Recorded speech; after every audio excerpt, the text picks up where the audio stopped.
A história de Dom Pedro e Inês de Castro é provavelmente a história de amor português mais conhecida e mais romântica de sempre, uma espécie de Romeu e Julieta. Por isso que eu quis tanto ler este livro, mal eu soube que ele ia sair.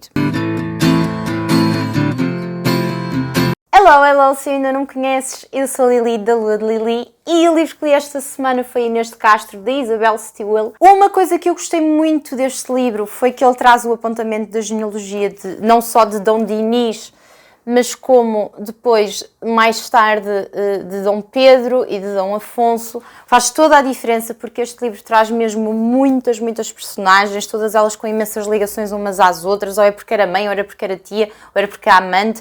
E se nós não tivéssemos a árvore, ia ser mesmo muito difícil percebermos aqui a complexidade da história da vida de Inês de Castro. Pelo menos a mim, eu tive que consultar 500 vezes e facilitou-me imensa vida. Coisas interessantes que eu descobri através destas árvores genealógicas. Dom Dinis, casado com a rainha Dona Isabel, a rainha santa, era nada mais, nada menos do que o avô de Dom Pedro I.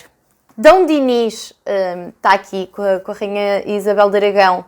Teve 2 filhos legítimos, o Afonso IV e a Constança Rainha de Castela, e teve um filho ilegítimo, que foi o Afonso Sanches. Este Afonso Sanches é muito importante para a história porque ele sempre teve imensos problemas com o rei de Portugal, o Afonso IV, ele era super vingativo. Apesar de Dom Dinis tê-lo feito prometer que nunca seria vingativo com o irmão ilegítimo, ele não o conseguiu cumprir. E este Afonso Sanches, o filho ilegítimo de Dom Dinis, casou com a Teresa, que é a pessoa que vai educar Inês de Castro como se fosse a própria filha. O ponto de vista de todo este livro é o ponto de vista de Teresa. Inês de Castro foi assim educada pela Teresa de Sanches.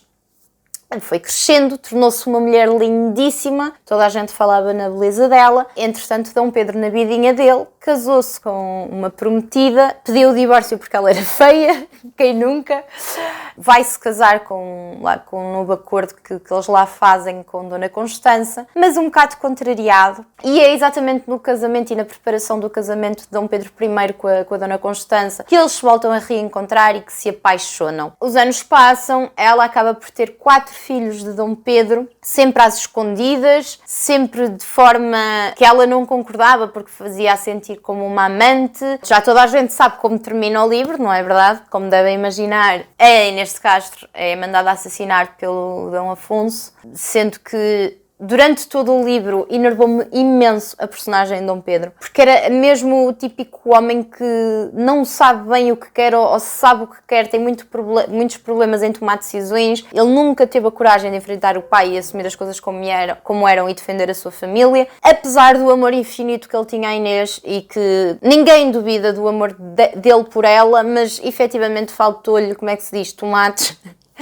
para assumir as coisas como deviam ter sido feitas. E só depois de morte é que foi coroada rainha, que é uma coisa que, meu Deus. Depois do assassino de Inês de Castro, efetivamente aquele acordou para a vida, mandou assassinar os assassinos da amada, coroou a rainha de Portugal depois de morta, pois é, não é para todos, e mandou fazer 2 túmulos, um ao lado do outro, o da Inês de Castro e o dele, em que no dele conta toda a história daquilo que foi o amor que eles viveram. Isso é muito bonito.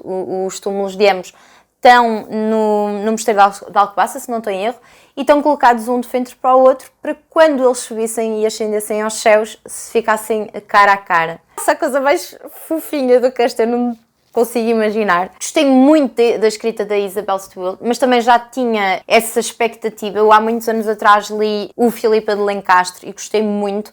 Acho que ela tem aquele dom da palavra de nos fazer acreditar, não só conhece muito bem a história e a época, mas que andou com eles na escola. Basicamente é isso que uma pessoa se sente, é uma leitura muito fluida. Gostei mesmo muito, fica quase com aquela sensação que eu própria os conhecia. É um livro para quem gosta de história ou para quem é um romântico incurável.